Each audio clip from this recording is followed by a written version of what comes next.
Hello again. I can't believe it. Number 19. This is a swipe, pour, and a little bit of painting.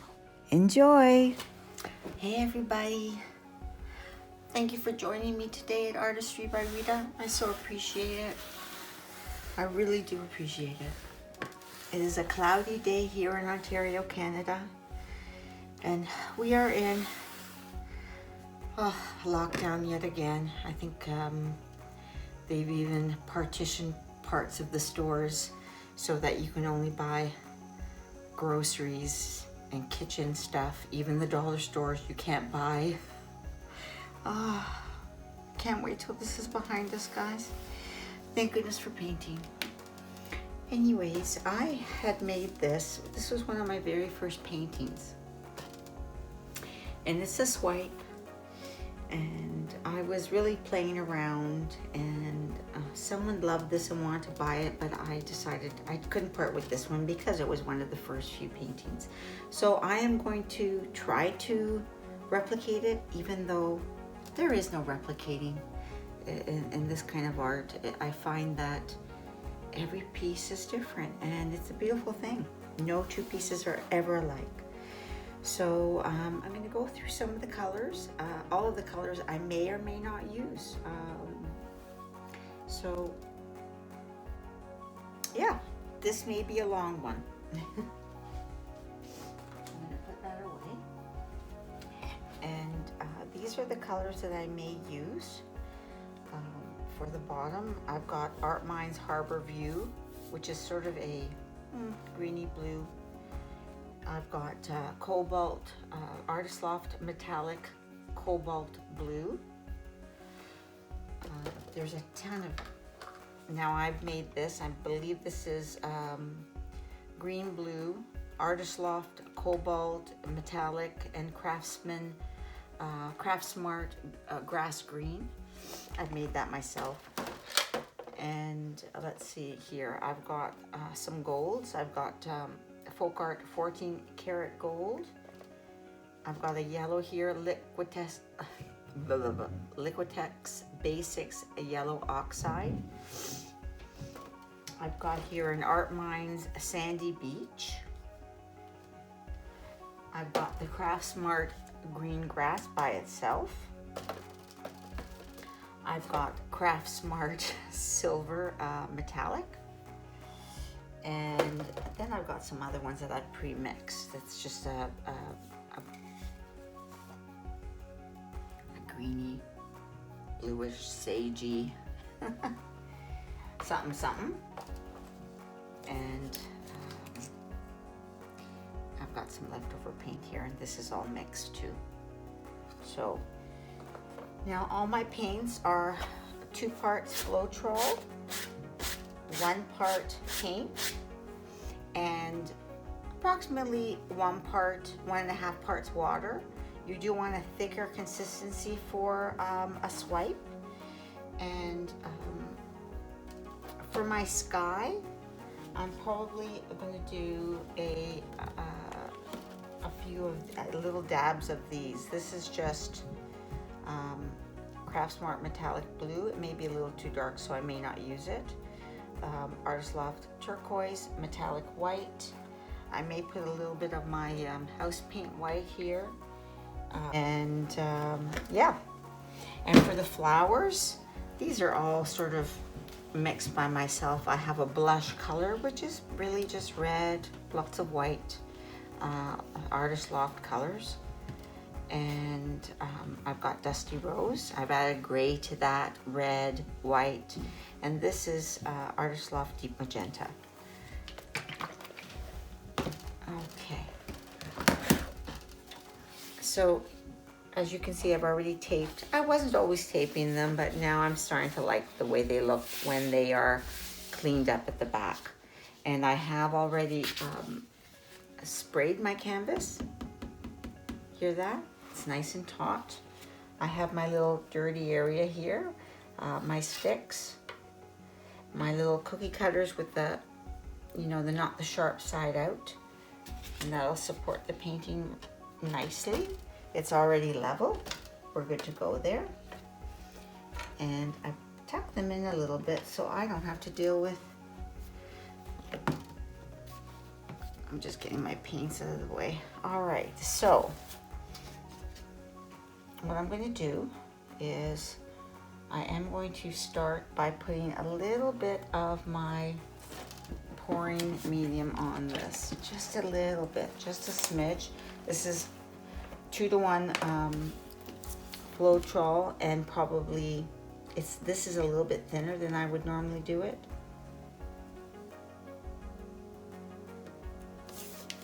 So I'm just kind of, I didn't do this before. This is different.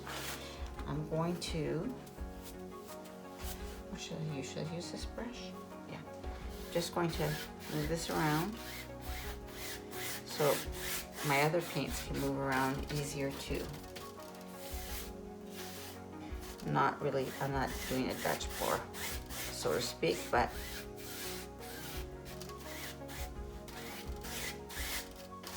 okay. Weighing the canvas is not going to hurt it at all. Okay, so I'm going to put some dabs of this.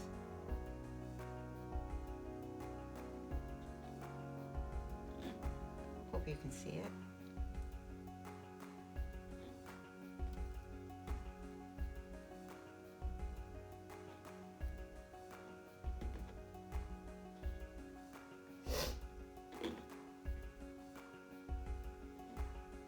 So I've gone through the pictures, the colors, I should say, sorry, the pictures. I've gone through what they are, the consistency of the paint is. So what I'm probably going to do is turn up my music, because I love to paint with music. I'm going to put a little bit of that yellow.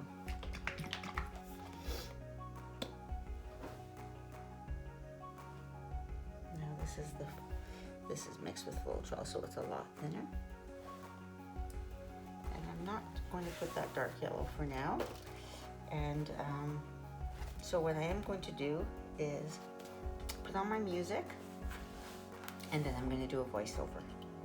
And I'm just going to gently mix these colors, and I'll explain it in the voiceover. Hi again. All right, here we go. We're going to mix the colors, and I have sped it up, but as you can see, it's too blue. So I probably should have just put a tad bit of blue on my brush rather than put it on there, but no worries. Just keep spreading it out. And I do end up switching from a wet brush to a dry brush, and dabbing it on a paper towel to get rid of it. That softens the lines, and you know, just blends it nicely. Yeah, and I always do my sides to sort of match the painting if I can, and I'm adding a little bit more of that yellow because it just needed a little bit more contrast. And really most of it's going to be hidden behind the flowers, quite frankly, but it doesn't matter. You know what, I like to you know, it's layers. Painting is all about layers, so whether it's going to be showing or not, it still has to appeal to the painter. So you're still going to put in that effort no matter what. And I'm obviously out of camera there, and I was clearly just painting the sides and the top a little bit. And here I am putting on a little bit again of that base coat, which is the 2 floetrol, 1 paint, the house paint, and I'd say 1.5 to 2 times water because it was fairly thin. Not that it's necessary. And now I just start creating lines with all my colors. I started with the grass green, sandy beach. I believe that's my cobalt. And you're just basically putting vertical lines. There's my silver. And trying to fill in the space as much as you can, because you can't swipe paint that isn't there. And you see there was a boo-boo, so I took it off with my paper towel, and then I took my brush, which I wet, and then I just blended it in. And here I am still adding. So once again, you know, you do need a thicker paint. It can't be thin like a Dutch pour. Has to be a little thicker. And even though I've now started making my containers not Dutch pour ready, but thicker, because I can always add water, I can't take it away. And right now it really doesn't look good at all, except for the sky. It doesn't look great. It looks like a bunch of lines. And I think I put too much of the sandy beach, to tell you the truth. I mean, you need the contrast, but yeah. And there's my cell activator, which is about 5 parts floetrol, 1 part titanium white, and there may be a smidge of water in there, because the cell activator should be slightly thinner than the paint below it. And now I am going to be tilting. Oh, there I am. I'm tilting. Let's tilt away to try to get the paint everywhere, and yet there's still spots.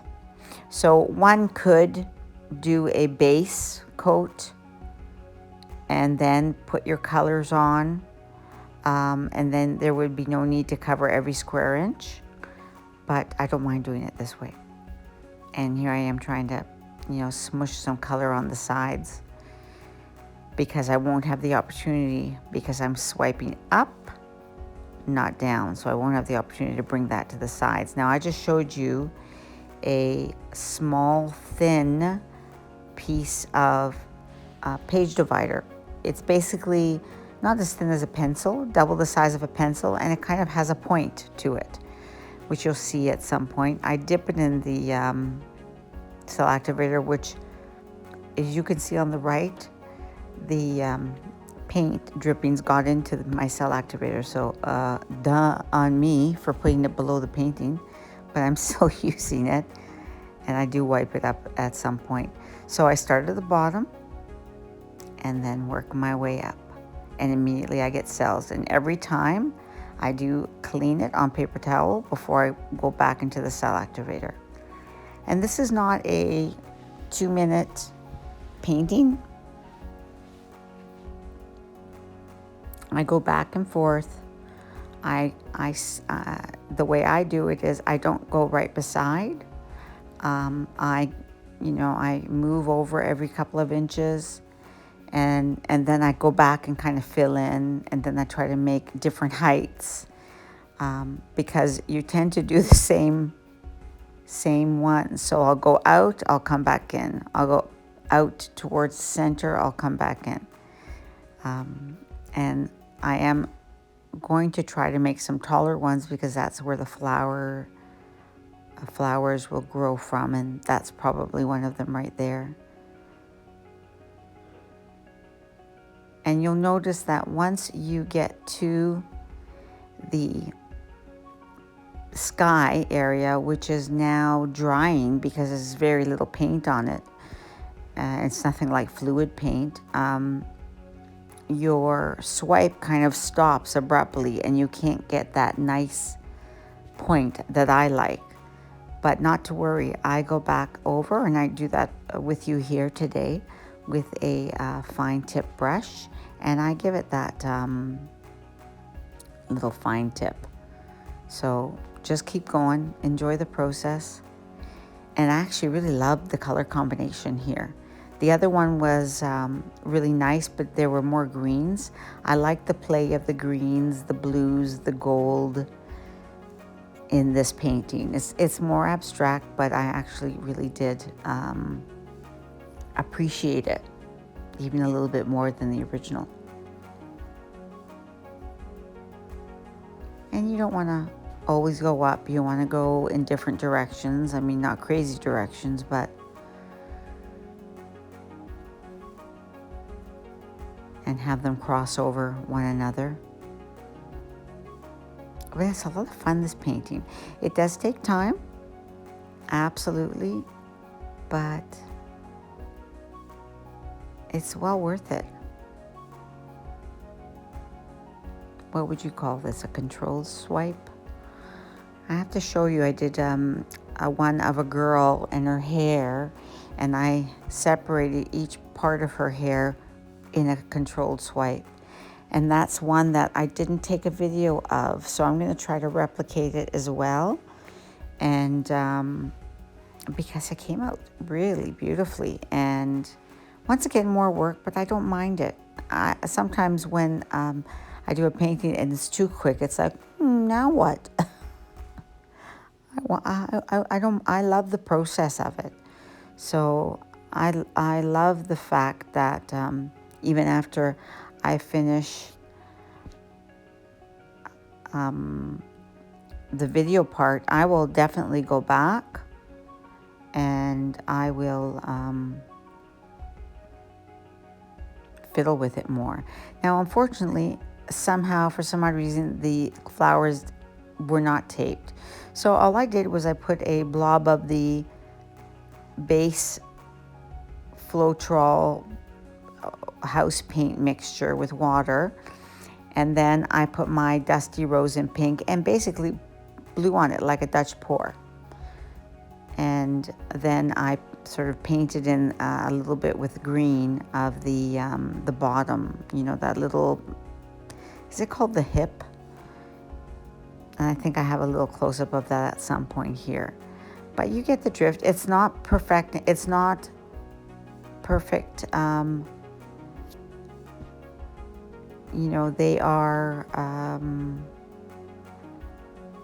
abstract flowers. They're not supposed to be representative of an absolute flower.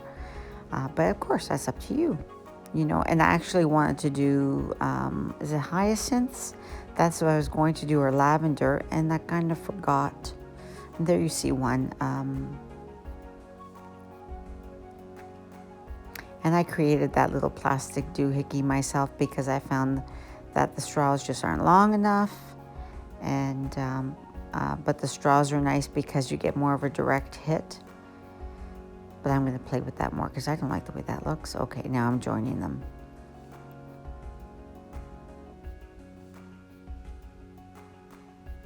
You just have to keep playing till you get it right. And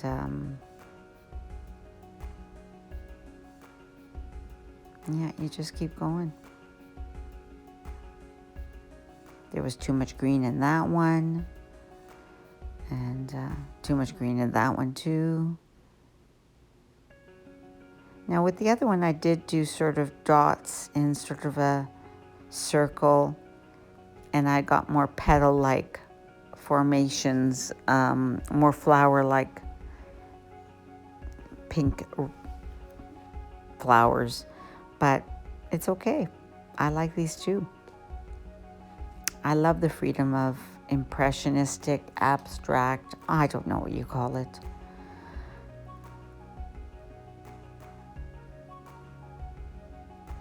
But I love it.